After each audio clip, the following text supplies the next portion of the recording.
Ahora, el secretario de Seguridad Ciudadana, Omar García Harfuch, informó que en Uriangato, Guanajuato, fue detenido Genaro N. El miércoles por la tarde, en Uriangato, Guanajuato, el aire olía a pólvora contenida. Los vecinos alcanzaron a escuchar el eco de sirenas y el ruido seco de los portazos. Un operativo conjunto irrumpió en silencio y con precisión quirúrgica. Guardia Nacional, Ejército, Marina, Fiscalía General de la República y la Secretaría de Seguridad Federal. No era un cateo cualquiera, era la cacería de un hombre al que ya se le atribuía el título de segundo más importante del CJNG en el Bajío Cuitzeo, Genaro N., alias El Silencio o El Manotas.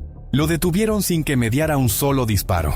Los agentes lo sacaron esposado, con el rostro endurecido, como quien sabe que su nombre ya había sido marcado en la lista de objetivos prioritarios del gobierno federal.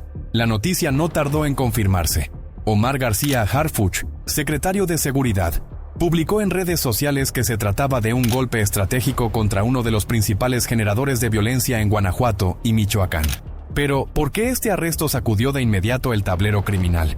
La respuesta está en su expediente. A El Silencio se le atribuyen homicidios, extorsiones a comercios y transportistas, robo a cajeros automáticos y, sobre todo, un hecho que elevó su perfil de operador local a prioridad nacional: el secuestro de 2 agentes de la Secretaría de Seguridad y Protección Ciudadana a inicios de septiembre en Álvaro Obregón, Michoacán.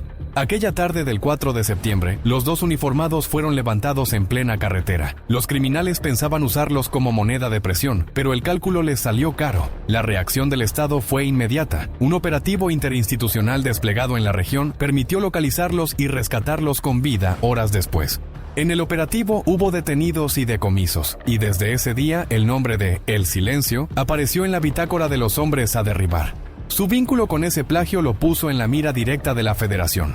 El operativo en Uriangato no fue improvisado, llevaba semanas de preparación. Elementos de inteligencia del Centro Nacional de Inteligencia, CNI, habían rastreado domicilios, vehículos y hasta llamadas interceptadas. Los cercos se fueron cerrando hasta que el martes se ejecutó la orden de aprehensión. La operación estuvo blindada para evitar un escenario clásico: la respuesta violenta del CJNG con bloqueos carreteros y vehículos incendiados. Y es que el contexto no podía ser más tenso. En el Bajío y la zona limítrofe de Michoacán, El Silencio no era un pistolero más. Era quien manejaba la caja chica del cartel a través del cobro de piso y los robos a cajeros automáticos, además de coordinar células de narcomenudeo. Su captura equivale a golpear la logística financiera en una de las regiones donde el CJNG se enfrenta a rivales históricos: el cártel Santa Rosa de Lima en Guanajuato y los cárteles unidos en Michoacán. Las imágenes de su detención circularon primero en chats internos de las corporaciones, luego en los portales nacionales. El rostro de El Silencio contrastaba con el hermetismo de las autoridades. Ningún detalle sobre dónde lo tenían recluido ni hacia qué penal lo trasladarían. Pero lo que sí se confirmó es que ya enfrenta al menos 10 carpetas de investigación por delitos que van desde homicidio calificado hasta extorsión y secuestro. La caída de un operador de ese calibre no se mide solo por la foto del detenido, se mide por las consecuencias inmediatas en el terreno: comerciantes que esperan un respiro tras años de extorsiones, rivales que huelen la oportunidad de recuperar plazas, y autoridades que saben que cada golpe contra el CJNG suele traer represalias. ¿Qué significa realmente que el segundo del CJNG en el Bajío haya caído? La respuesta no está solo en su expediente, sino en la red de negocios ilícitos y enemigos que tejió a lo largo de los últimos años. Detrás del alias de El Silencio se esconde un operador que no era cualquier pistolero. De acuerdo con expedientes de la FGR y la Secretaría de Seguridad Federal, Genaro N. estaba considerado como segundo en importancia del CJNG en la región Bajío Cuitzeo, una franja clave que une los corredores de Guanajuato y Michoacán. Su función no era disparar armas, sino mantener aceitada la maquinaria del dinero y la violencia. La lógica criminal es sencilla pero letal. Mientras el liderazgo nacional del CJNG se concentra en Jalisco, la organización necesita jefes regionales capaces de sostener la plaza, cobrar cuotas, disciplinar células y operar redes financieras. El Silencio cumplía ese papel en el Bajío. Era el enlace entre los que ordenan desde arriba y los que ejecutan en la calle. Fuentes de seguridad lo ligan con al menos 10 carpetas de investigación: homicidios calificados, extorsión sistemática, narcomenudeo, robo de cajeros automáticos y privación ilegal de la libertad. Su nombre apareció en reportes de inteligencia a partir de 2022, cuando se documentó un incremento en los ataques contra cajeros automáticos en Michoacán, un delito que parecía menor pero que, en realidad, era un mecanismo rápido de financiamiento para el cartel. Además, lo identificaban como coordinador de células locales en municipios estratégicos como Uriangato, Cuitzeo, Moroleón y La Piedad. Ahí, bajo su mando, se movían cobros a comercios, halconeo en carreteras y ajustes de cuentas contra grupos rivales. Su estilo era descrito por autoridades como discreto pero contundente. Pocas apariciones en público, órdenes secas, castigos inmediatos. De ahí el apodo de El Silencio. Su perfil lo convirtió en pieza incómoda no solo para autoridades, sino también para facciones internas. Informes extraoficiales señalan que dentro del ZNG, operadores como él son vistos como puentes. Tienen poder suficiente para negociar, pero también para traicionar. Eso explicaría por qué, en paralelo a su ascenso, aumentaron los choques internos por control de plazas menores en Guanajuato.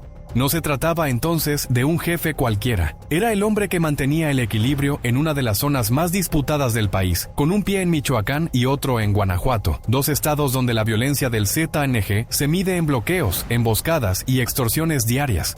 El poder de El Silencio no se medía solo en armas, sino en dinero que corría todos los días. En la región Bajío-Cuitzeo, su red tejía un sistema de extorsión sistemática contra comerciantes, transportistas y hasta pequeños empresarios. No era un cobro improvisado. Cada giro comercial tenía tarifa. Cada ruta de transporte pagaba cuota. Y quienes se resistían terminaban con amenazas, incendios o levantones. Pero la clave de su estructura estaba en lo que autoridades llaman la caja chica criminal. El robo a cajeros automáticos. Un delito que a primera vista parece marginal, pero que en municipios como Uriangato, Moroleón o La Piedad, se convirtió en fuente rápida de efectivo. Grupos de operadores bajo su mando reventaban cajeros en madrugadas, sacaban millones en minutos y financiaban desde armas hasta pagos a sicarios. El patrón se repitió en al menos 2 estados, generando alertas bancarias y carpetas en la fiscalía.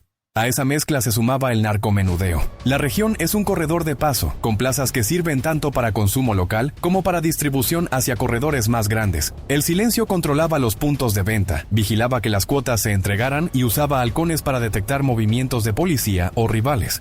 Lo que parecía una suma de delitos comunes, extorsión, robo, narcoalmenudeo, en realidad era la base que financiaba la guerra del CJNG contra sus enemigos. Sin esa red de ingresos constantes, el cartel pierde margen para sostener bloqueos, comprar vehículos o pagar a operadores. Por eso su captura no es solo un golpe simbólico, es un golpe financiero. En el terreno, la percepción era clara. Comerciantes y transportistas llevaban años pagando. Con su caída, muchos se preguntan si llegará un respiro o si simplemente otro cobrador tomará el lugar. La historia reciente de la región apunta a lo segundo. El dominio del Bajío nunca fue exclusivo del CJNG. La región es un tablero donde cada grupo mueve piezas con sangre y dinero. Y en ese tablero, El Silencio estaba en medio de 2 guerras paralelas.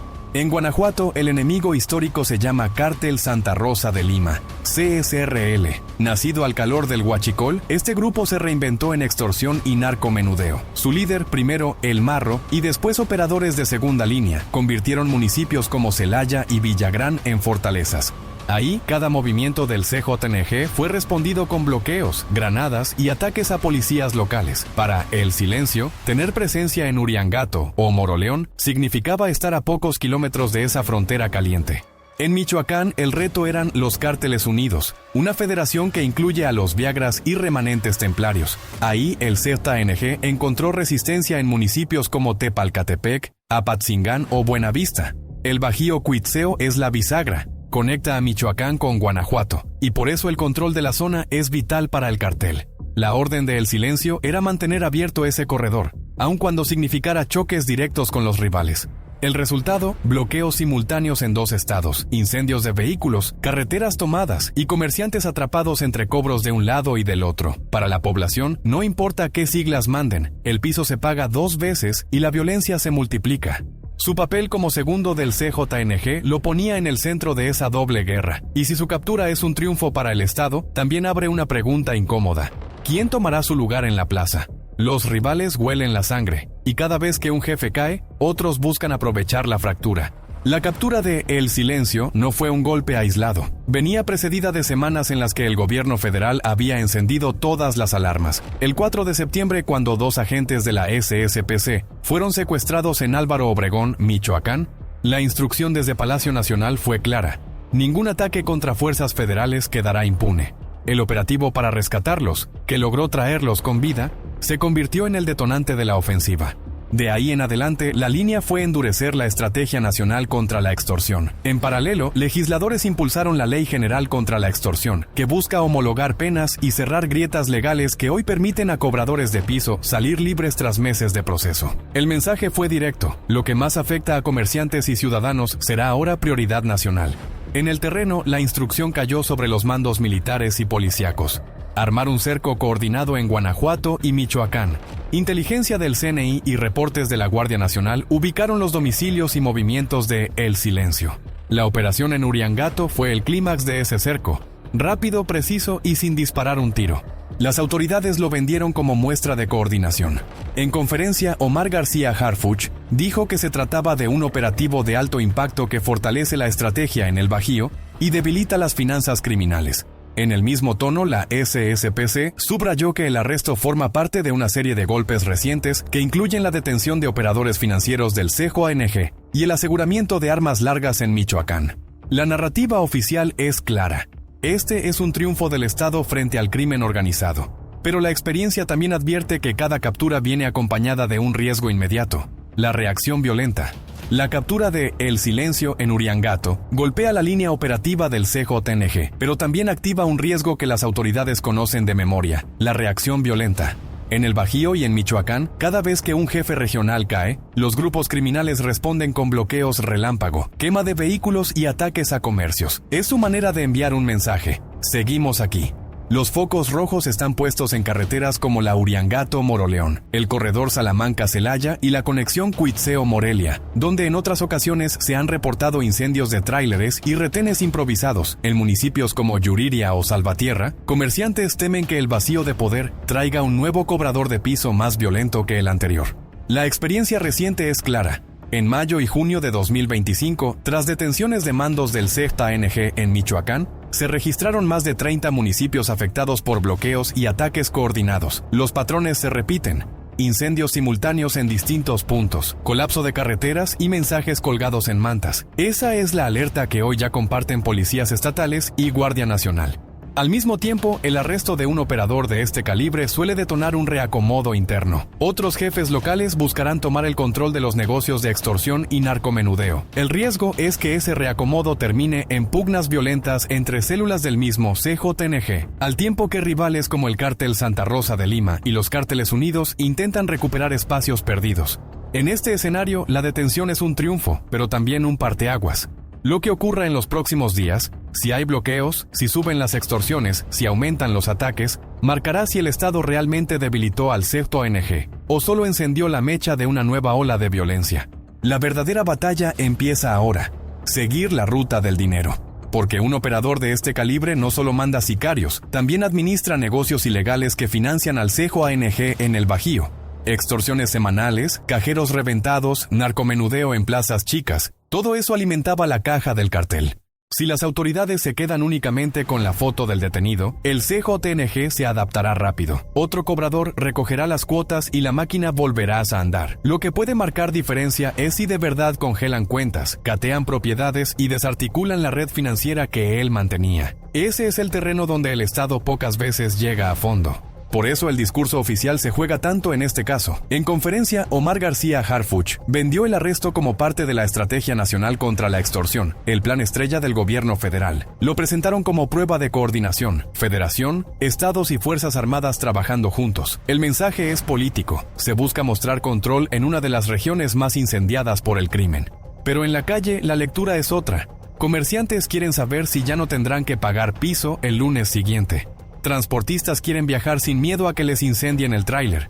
Y las familias de Uriangato o Cuitzeo quieren comprobar si la captura cambia algo en su vida diaria. La experiencia dicta cautela. Un capo preso no siempre significa un negocio roto. La narrativa oficial dice que sí. que este es un triunfo estratégico, que se le pega a las finanzas del CJNG, que la violencia se reducirá.